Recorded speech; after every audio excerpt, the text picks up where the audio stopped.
du Père, du Fils et du Saint-Esprit, un seul Dieu, Amen. Très chers spectateurs, j'aimerais vous parler aujourd'hui d'un thème qu'on abordera en plusieurs fois, qui est les jeunes et la vie de pureté. Le sexe est le saint des saints du corps humain. C'est pour cela qu'il convient d'aborder les sujets relatifs au sexe avec beaucoup d'humilité et une parfaite sérénité. Il est préférable de ne pas traiter ces sujets dans des réunions d'une manière simpliste ou trop libre qui pourrait susciter des commentaires déplacés ou des plaisanteries de la part des jeunes. Au contraire, il convient de conférer au débat un caractère sacré dans un climat serein en choisissant des termes chastes. En effet, un exposé qui ne respecterait pas ces règles nous priverait de la présence de Dieu. Le sexe nous associe à la création. Par son intermédiaire, nous participons avec Dieu à la continuité du genre humain. Les capacités que Dieu a déposées en nous, suprême prodige, ne sont qu'un moyen sacré permettant de perpétuer la création par Dieu de nouveaux êtres qui peupleront la terre et s'éterniseront au ciel.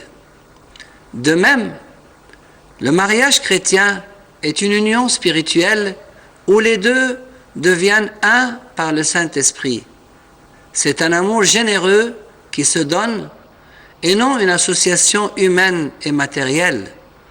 Il existe des règles fondamentales à respecter pour quiconque souhaite entrer dans ce sacrement et qui veut choisir son conjoint. Concernant la première jeunesse, le lycée et le début de la phase suivante, il est préférable de leur donner des éléments scientifiques et spirituels sur ces sujets. Nous armons ainsi les jeunes contre les divers courants et déviations que représentent les mauvaises fréquentations et les magazines et les livres légers. Nul doute qu'il vaut mieux prévenir que guérir. Afin de prévenir les jeunes contre de graves déviations, ils doivent prendre conscience du sexe sous l'angle de la maîtrise des émotions, de la nécessité d'élever ses instincts, de se préoccuper de l'autre vie et de se comporter avec sainteté envers soi-même et avec les autres. Si le jeune est convaincu de tout cela et s'il a une pratique spirituelle en union avec le Christ, il sera prémuni contre de graves déviations. Il faut signaler aux jeunes la nécessité d'ouvrir leur cœur à leur père confesseur, leurs servants et leurs servantes à l'Église, pour leur parler des idées et des interrogations qui leur viennent à l'esprit.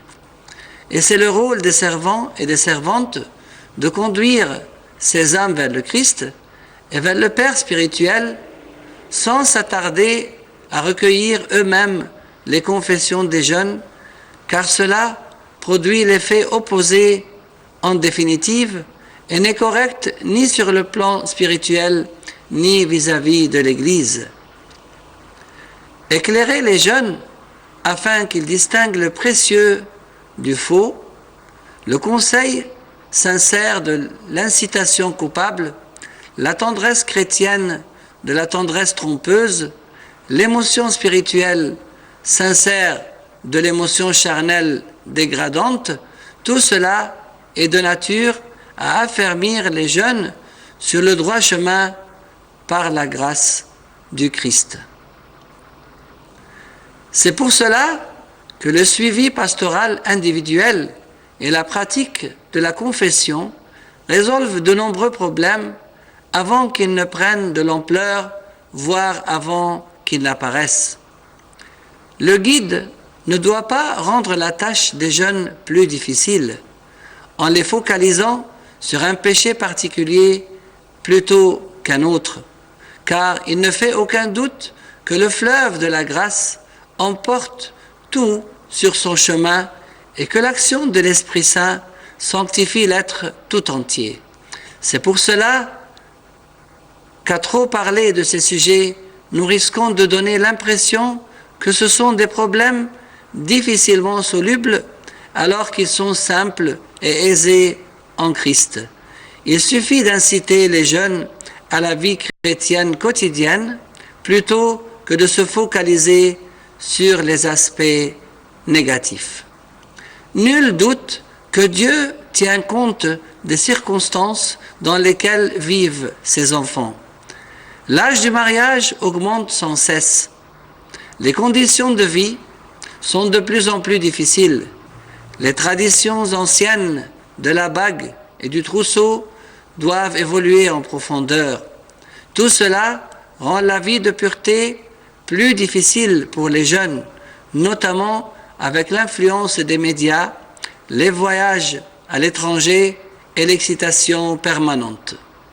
Pour cela, il convient aux servants de ne pas laisser les jeunes sombrer dans le désespoir, mais au contraire, de leur donner l'espérance qui vient de Dieu, car ce n'est pas un esprit de timidité que Dieu nous a donné, au contraire, son esprit nous remplit de force, d'amour et de sagesse. Et gloire à Dieu éternellement.